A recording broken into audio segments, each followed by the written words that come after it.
ৰিচা কাৰ place এতিয়া বৰ্তমান এক প্ৰতিষ্ঠানেই নহয়, ৰাইজৰ মাজলৈ সোমাই যাব পৰা এক আচলতে বিশ্বাসযোগ্য প্ৰতিষ্ঠান হৈ পৰিছে যোৰহাটৰ মালোৱালিত থকা ৰিচা কাৰ প্লেচ।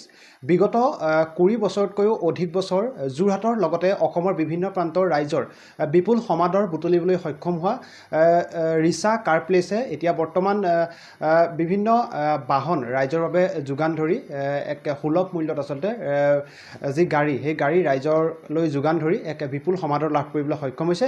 ইতিমধ্যে নিউজ 24 অসমৰ প্ৰতিগৰাকী দৰ্শকে ইয়াৰ যি সামগ্ৰিক দৃশ্যাংশ এই মুহূৰ্তত দেখুৱালে। এতিয়া আমাৰ সৈতে আছে ৰিচা কাৰ প্লেচৰ মেনেজাৰ। মই তেখেতৰ পৰা কিছু মন্তব্য ল'বলৈ চেষ্টা কৰিম। বিগত 20টাতকৈও অধিক বছৰ ৰাইজৰ বিপুল সমাদৰ বুটলিবলৈ সক্ষম হৈছে ৰিচা কাৰ প্লেচে। কি ক'ব, কি বাৰ্তা প্ৰেৰণ কৰিব? হয়, নমস্কাৰ আৰু প্লাছ ধন্যবাদ জনাইছোঁ আমাক এখন সহায় দিয়াৰ বাবে। তো কথাটো কি হ'ল, আমাৰ 20 বছৰ পুৰণা হয় এইটো ৰিচা কাৰ প্লেচ। তো দেখিছে আপোনালোকে কিমানখিনি ষ্টক আছে। আমাৰ অসমৰ ভিতৰতে মানে সৰ্বাতম ষ্টক আছে আৰু যিকোনো গাড়ী আপোনাৰ 1 লাখৰ পৰা তো আপোনাৰ 20 লাখ 30 লাখলৈকে আমাৰ ওচৰত গাড়ী আছে, ষ্টক আছে। তো পাৰ্চনেল কমাৰ্চিয়েল গোটেইখিনি গাড়ী পাব আপুনি ইয়াত। আৰু প্লাছ আপোনাৰ আমি অসমৰ প্ৰত্যেকটো আৰু অসমৰ বাহিৰতো তো ৰাজস্থান হওক, মণিপুৰ হওক, নাগালেণ্ড হওক, আমি বহুতো জেগাত আমি গাড়ী দিছোঁ। প্লাছ ফাইনেন্সৰ ফেচিলিটি আছে, ৰিফাইনেন্সৰ এক্সচেঞ্জো হৈ যায় গাড়ী, ভাল গাড়ী। আৰু খালি কণ্ডিশ্যনটো চাই লওঁ আমি, তেনেকৈও হৈ যায়। তো এনেকৈ আৰু সহায় কৰি আছোঁ ৰাইজক যিমানখিনি পাৰোঁ। আৰু আমি এনেকুৱা এটা হয়, ছেকেণ্ড হেণ্ড গাড়ী এখন ধৰক ৰাইজৰ পৰা আনি পেলাই আমি ৰাইজক গাড়ীখন দিওঁ। তো সেইটো কাৰণে যিমানখিনি পাৰোঁ আমি কণ্ডিশ্যনটো ভাল চাই আনো। তো এনেও ভাবোঁ যে কণ্ডিশ্যনো কাষ্টমাৰ এজনেও চবেই গাড়ী লওক, ভাল গাড়ী এখন, যিমানটো প্ৰাইচ কমাব পাৰোঁ সেইখিনি ডিছকাউণ্ট কৰি মেলি দিওঁ। তো দুই এখনৰ কেতিয়াবা তেনেকুৱা থাকেও, ইছ্যু থাকে, সৰু সৰু এটা ইছ্যু। তো যিমানখিনি পাৰোঁ আমি চেষ্টা কৰোঁ আমি কৰি দিবৰ কাৰণে।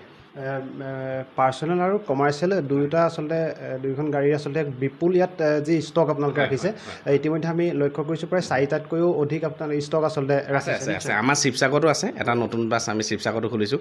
যোৰহাটতো আৰু অন্য ধৰ জেগাত আমাৰ আৰম্ভণি হৈ আছে, কাম চলি আছে কণ্ট্ৰাকচনৰ।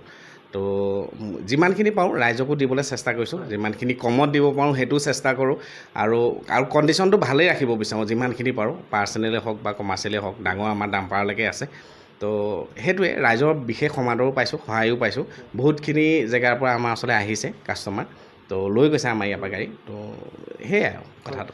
ইতিমধ্যে এই প্ৰতিবেদন অসমৰ বিভিন্ন প্ৰান্তৰ আচলতে ৰাইজে ইতিমধ্যে চাই আছে।